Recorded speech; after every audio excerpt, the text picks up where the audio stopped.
You guys, Solar here from Code Phenom. Welcome back to the ASUS X205TA review series.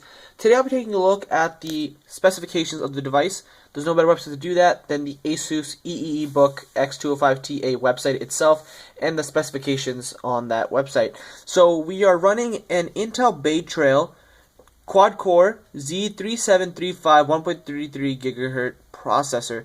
This is a quad-core processor, which is really impressive, but also don't forget this is a very Intel Atom-based type netbook, and we are running Bay Trail of all things. Now, for someone, like I mentioned in the previous videos, this is a budget netbook. You're not expecting total power. The next upcoming netbook that I have coming in, not really a netbook, is the Razer Blade, the 2015 edition. That one is more about portability and power coming together. This one's more about just budget and getting the most out of that budget, really. So we are coming in with Windows 8.1. We also have, if you notice right there, DDR3L 1333 MHz SD RAM, 2 gigs. I really wish that ASUS kind of bumped it up to maybe 3 or 4 gigs. That is pretty much the low end of the world right now. Everyone has that. Right now, the theoretical maximum that you really need for a gaming application, or sorry, any type of max performance portability is 16 gigs. There are devices that have maybe even 32 gigs of RAM, but I think 2 gigs may be a little too less. You're definitely not going to be doing a lot of multitasking on here. We have an 11.6-inch 16:9 HD glare panel, and I'll get into that into the next video when we talk about the screen. It comes with Intel integrated HD graphics, meaning the processor has the graphics built in. There's not a dedicated chip. There's no NVIDIA, anything like that. It's something that Intel has. We have 32 gigabytes of eMMC, so we basically have SSD storage built right into the machine, which is fantastic.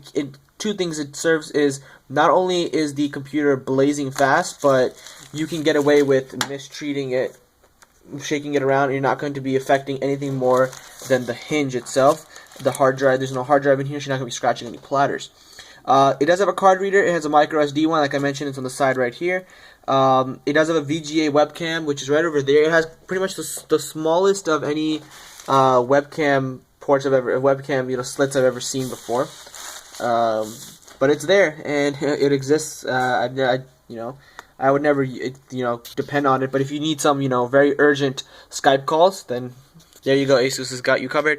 It has standard microphone jacks, built-in speakers, and microphone. Sonic Master, which is ASUS's kind of audio driver. Beats Audio served that purpose for HP until Apple recently bought them. So yeah, so specifications-wise, the machine itself is definitely, it's not the fastest machine I've ever used, but for someone who would actually purchase the market that they're trying to capture with this netbook, I think is just about the perfect amount. Goes the same thing with if you guys are into cars, the Subaru BRZ, supposed to be a fantastic car. Their market, is very, very prime, but people always say we want more power. And every single time someone drives one of those things, Subaru always makes the comment, the test drive makes a comment that it's exactly the amount of power that the car needs, not more, not less. And I think that's what the market is going to say with this machine. So I absolutely adore it. I think it's a great machine, and the power is right there for the people who need it.